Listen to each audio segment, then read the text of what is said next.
Berita pilihan lainnya, saudara, maling kejepit plafon. Seorang pencuri gagal beraksi di sebuah konter handphone pada Rabu dini hari karena tersangkut di plafon. Warga yang mengetahui kejadian ini justru tertawa karena sarung yang digunakan pelaku melorot. Ada-ada saja nasib seorang pencuri di Cirebon, Jawa Barat. Bukannya berhasil mencuri, ia justru tersangkut dan bergelantungan di plafon hingga sarung yang ia gunakan melorot. Warga yang mengetahui kejadian ini bukannya geram, mereka justru tertawa dan kasihan melihat pelaku tersangkut. Warga pun berusaha membantu pelaku bisa turun. Setelah berhasil turun, warga kemudian membawa pelaku ke Balai Desa Kempek, Kecamatan Palimanan untuk dimintai keterangan.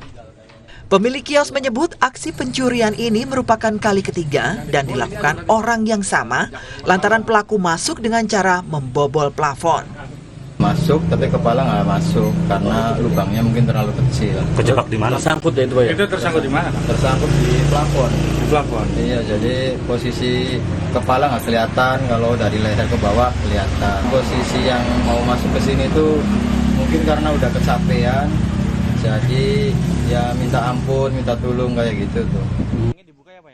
Aksi percobaan pencurian yang viral di media sosial ini berakhir damai setelah pelaku yang masih di bawah umur bersama keluarganya dipertemukan dengan korban dan perangkat desa. Muhammad Syahri, Romdon, Kompas TV, Cirebon, Jawa Barat. Berapa barang yang hilang, Pak?